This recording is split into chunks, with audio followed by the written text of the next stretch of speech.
What if democracy was about to change forever? What if one single legal maneuver could redraw the boundaries of power in America?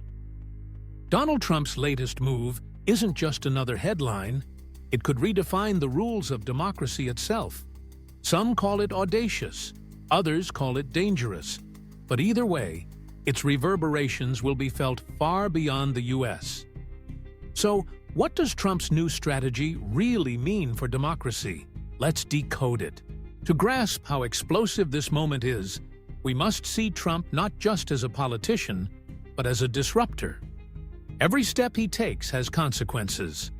This time, though, it's different. This latest maneuver has rattled courts, unnerved legal scholars, and triggered both cheers and alarm.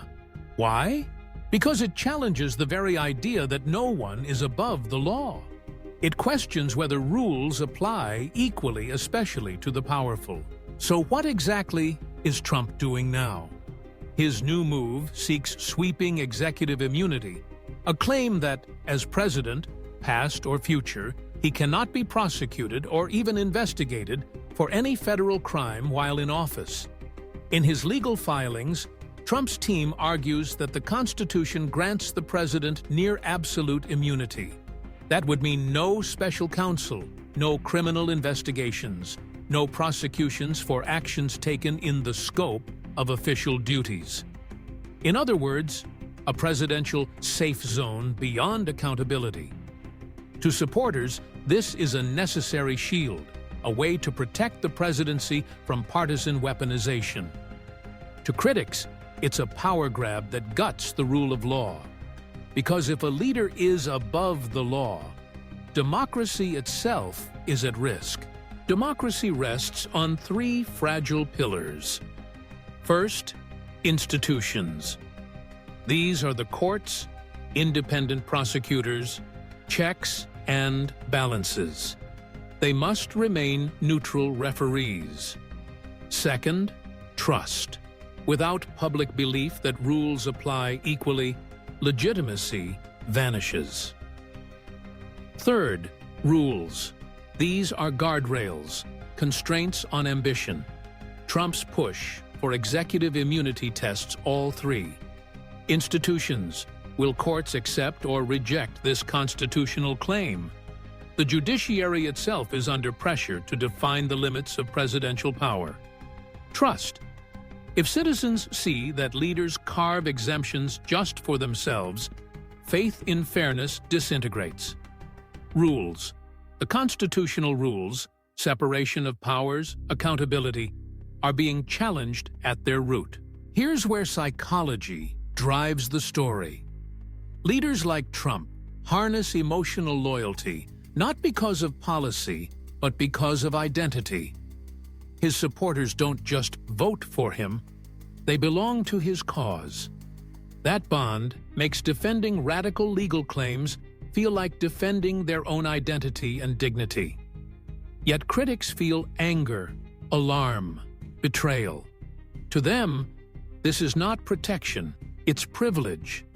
That emotional clash, loyalty versus fear, is what tears at the fabric of democratic trust. Polarization is more than division. It is mutual distrust.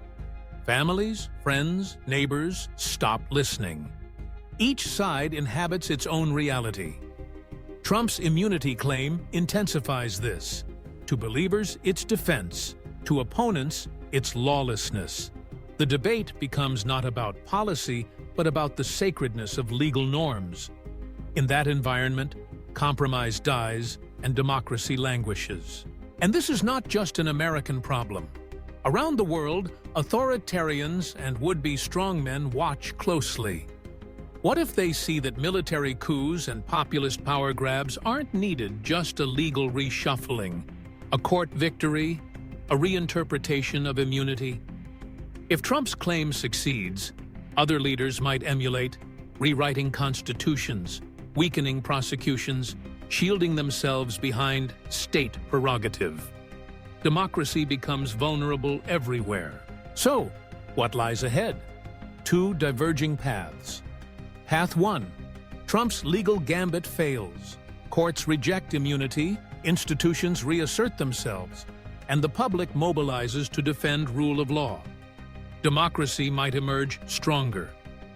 Path 2. Trump wins broad immunity. He effectively becomes above the law. Future presidents use the same claim. The presidency becomes nearly unbounded, and democracy erodes, not with force, but through legal subversion. Which path we take depends on more than politics.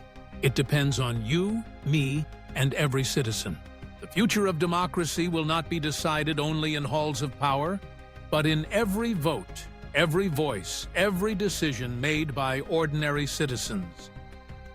So, what do you think?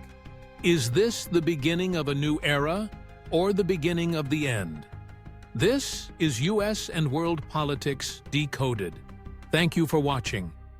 Don't forget to like this video, share it with others, leave your thoughts in the comments, and subscribe for more in-depth political analysis.